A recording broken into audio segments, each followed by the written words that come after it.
इस भाग में हम प्रश्नावली 2.5 और 2.6 पे चर्चा करते हैं। प्रश्नावली 2.4 अपन ने कर चुके हैं और उसमें जो भी सवाल नहीं बनते हैं आप कमेंट्स बॉक्स में ज़रूर लिखें। 2.5 पे प्रश्नावली पे चर्चा करते हैं। इसमें सरल रूप में बदलना है ना। हमें जो भी प्रश्न दिया जाएगा वो बहुत सरल रूप में उसको बदलना है। वो क्लिष्ट रूप में रहेगा, ऊपर नीचे बहुत सारे लिखे रहेंगे। जैसे कि हम प्रश्नावली 2.5 का पहला सवाल लेते हैं। 2.5 का पहला सवाल लिखा हुआ है कि x बटे 2 ऋण 1/5 बराबर x बटे 3 1/4। ये इस तरह से दिया हुआ है। इसे हमको सरल रूप में बदलना है, तो इसे हल करते हैं अपन। तो देखेंगे x बटे 2 ऋण 1/5 बराबर x बटे 3 धन 1/4। जो x की वैल्यू है, ये x की वैल्यू जहाँ जहाँ x लिखा हुआ है उस सवाल उस ये x लिखा है, यहाँ x लिखा है। इन दोनों को हम पास पास ले लेते हैं। तो देखेंगे x धन 2 ये इस तरफ आ जाएगा, तो ऋण x ऋण 3 ऋण x बटे 3 हो जाएगा। अब ये जो बचा हुआ है ये से इस तरफ ले जा लेते हैं। 1/4 इधर है, ये ऋण में है तो इधर धन में हो जाएगा 1/5। ये पहली विधि, पहला पक्षांतर। यहाँ पे हम लिख सकते हैं पक्षांतर करने पर, है ना। तो ये ध्यान देंगे कि भाई इसे जहाँ x की वैल्यू है, जहाँ जहाँ x लिखा है उसे पास में लिख जाओ, एक साइड ले जाओ, और बिना x वाली एक साइड, मतलब एक साइड 4 एक साइड 4। ठीक, तो ये दोनों में हम लघुत्तम ले लेते हैं। तो 6 आ जाता है, 2 का 6 में दिए तो 3x, और यहाँ पे 3 का 6 में भाग दिए तो 2 बार, 2 का x में गुणा किए तो 2x हो गया। इसी तरह से यहाँ पे भी 20 हो जाएगा। 4 का भाग दिए 5 आ गया, यहाँ पे 4 आ गया। इन दोनों को घटाए तो 1/x/6 हो जाएगा। यहाँ पे इन दोनों को करें तो 5 और 4 9/20 हो गया। अब इसके बाद हमें आगे हल करते हैं तो क्या हो जाएगा, x बराबर क्या हो जाएगा 9/20, और ये जो है 6 तो 6 ऊपर चले जाएगा, 6/1 हो जाएगा। यहाँ 1/6 है तो 6/1 हो जाएगा। अब इसे आगे हल करेंगे तो 3 के 3 दूना 6, और 2 से दिए 2 तिया 6 और 2 धाम 10, तो इन दोनों गुणा किए तो 9 तिया 27/10। ये हमारे पास x की वैल्यू आ गई, है ना। हम इसे काट सकते हैं आसानी से, इसीलिए हमने काट दी। 2 से काटे हैं, 2 तिया 6 2 धाम 10। तो अब ये ऊपर जो आ गया हमारे पास 9 गुणा 3 और नीचे 10 आया। इसे हल करें तो 27/10 ये आ गया। इस तरह से हमें सवालों को हल करना है सरल करके, है ना। एक सवाल और ले लेते हैं, थोड़ा सा बड़ा सवाल लेते हैं इससे।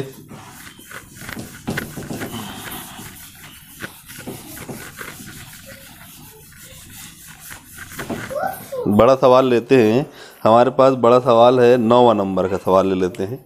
9 नंबर का सवाल लिखा हुआ है कि 3 कोष्टक में 5z - 7 3 कोष्टक में 5z - 7, फिर उसके बाद में लिखा है ऋण 2 कोष्टक में 9z ऋण 11 ऐसा, और फिर बराबर का निशान, और फिर लिखा है 4 कोष्टक में 8z ऋण 13, और फिर इसके बाद में क्या लिखा है ऋण 17। ये इस तरह सवाल है अपने पास। इस सवाल को हमको सरल करना है, बहुत ज़्यादा नहीं है, 1-2 स्टेप में हो जाता है। एक स्टेप में कोष्टक खोलेंगे, दूसरे स्टेप में z के एक साथ लिखेंगे, और तीसरे स्टेप में सवाल हल देखेंगे। पहले में कोष्टक खोल लेते हैं अपन। तो इस 3 का अंदर गुणा होगा, 5 तिया 15z और 3 7 21। यहाँ पे 2 का गुणा किए 2 9 18z, और ये ऋण का भी गुणा होगा, धन हो जाएगा, और 2 11 22। इसी तरह से यहाँ पे 4 4 8 32z, और 13 चौके 52, और यहाँ पे 17। इस तरह से तो यहाँ पे हमने ऋण का भी गुणा किए हैं, इसका इस ऋण में गुणा हुआ है तो ये धन मिला है। इसका भी थोड़ा सा ध्यान रखेंगे आप, ऋण धन की भी गलती नहीं होना चाहिए। अब देखें z को पास में ले लेते हैं। 1z, इधर 2z, यहाँ 3z। तो पहले हम ये इस दोनों z को पास में लिखते हैं। 18 15z ऋण 18z, और ये इस तरफ आ जाएगा तो ऋण 32z बराबर। अब इस तरफ जो बच्चा है उसे लिख देते हैं पहले 52 ऋण 17। अब यहाँ पे जो है ये 21 और ये इन दोनों को हम इधर ले आते हैं या यहीं पर घटा देते हैं, दोनों ही विधि से कर सकते हैं। इधर ले आते हैं तो क्या हो जाएगा, 21 ऋण का है तो धन का 21 हो जाएगा, और 22 ऋण का है तो धन का है तो ऋण का हो जाएगा। ये इस तरह से यहाँ पे ध्यान बिल्कुल देने वाली बात यह है कि आप ये देखें कि ये ऋण का है तो यहाँ पे आपको 21 जो है वो धन का मिलेगा, और ये धन का है तो यहाँ पे आपको वो ऋण का मिलेगा। इस तरह का आपको ध्यान रखना है इस चीज़ को। ठीक, अब आगे हल करते हैं। तो ये ऋण का जुड़ जाएगा, ये घट जाएगा, तो ये हो जाएगा 8 और 10 और 30, 8 और 10 की शून्य हासिल का 1, 3 और 4 5, 50, और ये हो जाएगा 15 जेड। इस तरह से यहाँ पे 7 और 2 कितने हो गए, 9, और 5 और 1 6 ऋण, और यहाँ पे इन दोनों घटा देते हैं तो ऋण 1 हो जाएगा, तो ये ऋण 70 हो जाएगा, और यहाँ पे इन दोनों को हम घटाते हैं तो ऋण 35 जेड हो जाएगा। अब आगे हल करते हैं तो जेड बराबर 70 ऋण का बटे ऋण का 35, 35 एकम 35 दूनी 70, और ये ऋण से ऋण कट गया, जेड की वैल्यू अपने पास 2 आ गई, जेड की वैल्यू अपने पास 2 आ गई, है ना। 35 एकम 35, 35 दूनी 70। इस तरह से हमें सवाल को सरल करते हुए आगे हल करना है। अब हम इसी तरह से रेखीय रूप में बदलना, मतलब एक बहुत वो भी क्लिष्ट सवाल रहेंगे ऊपर नीचे संख्या में। अभी तक हमने ये इस तरह सवाल है, बराबर के आधा इधर है आधा इधर है। अब हमारे पास जो सवाल, अगला सवाल जो करेंगे हम, वो बटे में रहेंगे, मतलब जेड के बटे जेड, इस तरह से सवाल हल रहेंगे, है ना। तो उस तरह के सवालों को हम ये 2.6 प्रश्नावली में देखते हैं। इसको हम कहते हैं रेखीय रूप में बदले जाने वाले समीकरण, है ना। 2.6 पे हम सवाल हल करते हैं, तो उस पर देखेंगे। इसे मैं मिटा देता हूँ। 2.6 पे ये सवाल समझ में आ गया है आपको, इस तरह से आगे सवाल हल करना है। हमारे को 2.5 में जो भी आपको समस्या आती है तो आप कमेंट्स बॉक्स में और सवालों का नाम लिख के भेजेंगे तो हम उसे बताएंगे अगले वीडियो में। अब आप 2.6 देखें। 2.6 प्रश्नावली,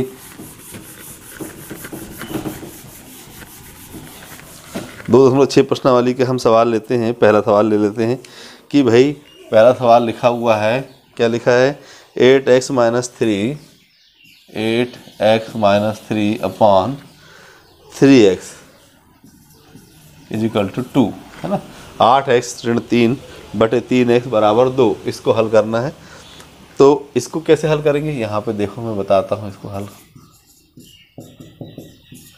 वो पहले ही जैसे हल करना है, ज़्यादा कुछ करना नहीं है इसमें।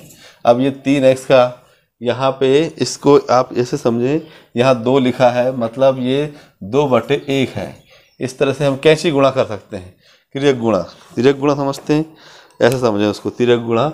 ये यहाँ जो संख्या लिखी है इसका गुणा इसमें करेंगे, और यहाँ जो संख्या लिखी है इसका गुणा हम इसमें करेंगे।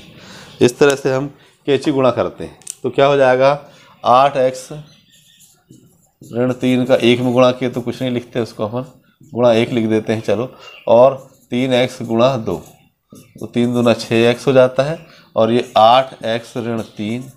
अब इसमें x की वैल्यू एक साइड लिख देते हैं, 8x ऋण 6x, और ये 3 को जो है हम इस तरफ ले जा लेते हैं तो धन का 3 हो जाता है। अब इस तरह से आगे हल करते हैं तो 8 में से 6 गए तो कितना बचेगा, 2x और धन 3, तो x बराबर हो जाएगा 3/2। हमारे पास x की वैल्यू आ गई 3/2। इस तरह से सवाल आपको दिए जाएंगे इसमें। और इसमें इबारत वाले सवाल जब आते हैं तो उसमें हमें समस्या आती है। इबारत का एक सवाल मैं आपको बता देता हूँ, जो सवाल आप समझ लेंगे तो इबारत के लगभग सभी सवाल बन जाएंगे। तो इस सवाल को देखें, इसे मिटा देते हैं पहले हम। इस तरह सवाल हल करना है अपने को। कोई तकलीफ़ हो तो बिल्कुल कमेंट्स बॉक्स में लिखें, बताएं। अब इबारत वाला सवाल देखते हैं। इबारत वाला सवाल है अपने पास, एक सवाल 6वां नंबर का सवाल देखेंगे। हरी और हैरी की वर्तमान आयु का अनुपात 5:7 है। ये प्रश्न नंबर है 6वां। हरी व हैरी की वर्तमान आयु का अनुपात कितना दिया हुआ है? 5:7। 5:7 है।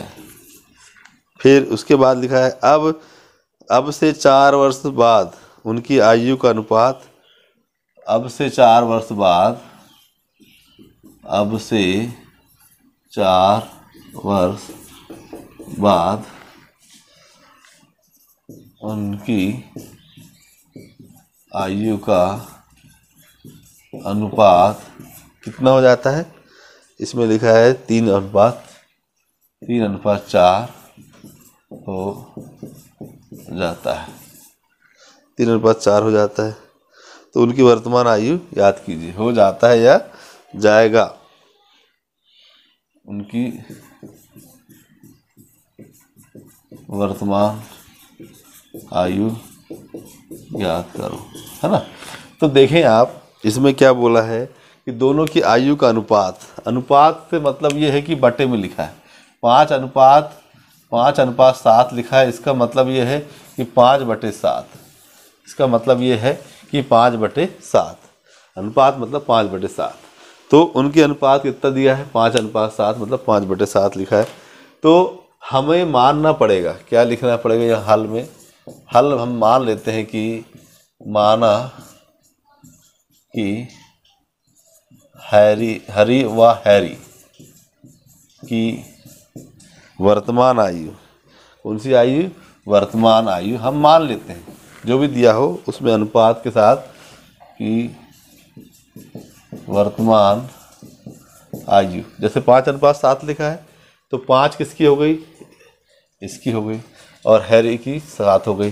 तो 5x व 7x, ऐसा x मान लिया अपन ने, लेकिन उनके साथ में अनुपात को गुणा कर दिए, मतलब 5/7। अब इसकी कितनी है? इसमें कितना कुछ का गुणा है, तो उसको अपन ने x मान लिए। x की वैल्यू जब निकाल लेंगे तो हम उनकी वर्तमान आयु पे पहुंच जाएंगे, है ना। तो इस तरह से हमें हल करना है। तो ये मान लिया हमने, उनकी आयु कितनी है? 5x व 7x हो गई।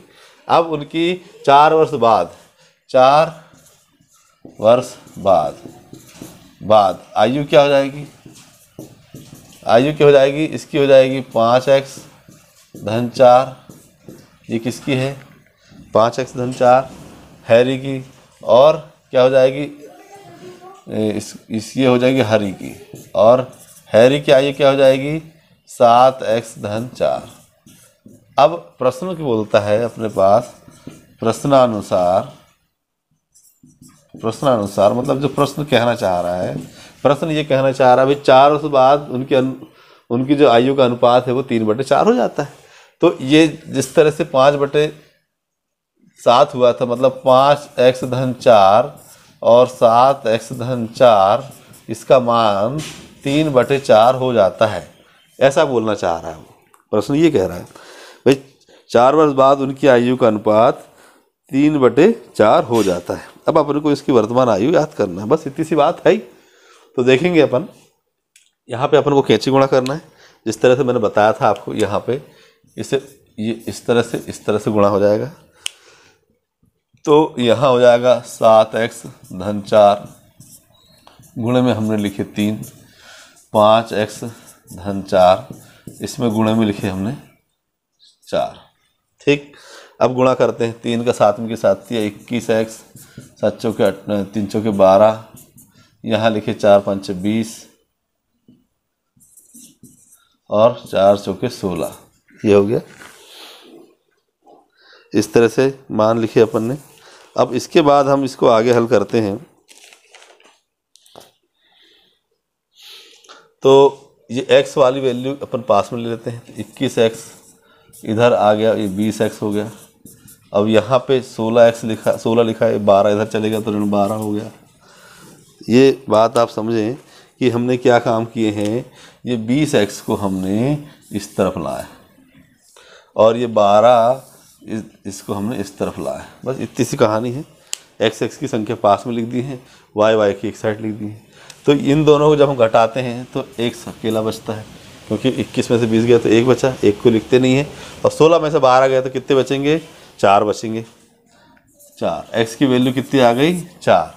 तो हम कह सकते हैं कि अब हम इन दोनों की वर्तमान आयु निकाल सकते हैं।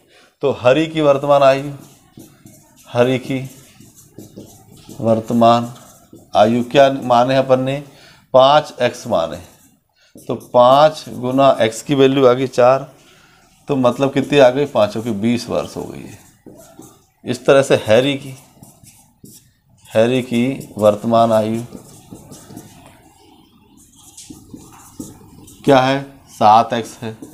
मतलब 7 गुना 4 सच्चों के 28 वर्ष। तो हमारे पास उत्तर आ जाता है 20 वर्ष, और 20 वर्ष आ जाता है, और कौन सा आ जाता है? 28 वर्ष आ जाता है। इस तरह से हमारे पास आंसर पहुंच जाते हैं हम। हरि की आ गई हमारे पास 20 वर्ष, और हैरी की आ गई हमारे पास 28 वर्ष। ये 2 उत्तर आ जाते हैं। तो इस तरह से हमें सवाल हल करना है। इबारत वाले सवालों में बहुत ध्यान से करना है, घबराना बिल्कुल नहीं है। हमारे बच्चे, छोटे बच्चे घबरा जाते हैं सवालों को हल करने में, बिल्कुल नहीं घबराना, इस तरह से सवाल हल करना है। तो आप इस तरह से सवाल हल करें। धन्यवाद। अगली क्लास जब भी होगी हम अध्याय 3 पर चर्चा करेंगे, अध्याय 3 पे चतुर्भुज के समझाने पे। तो धन्यवाद, जय हिंद।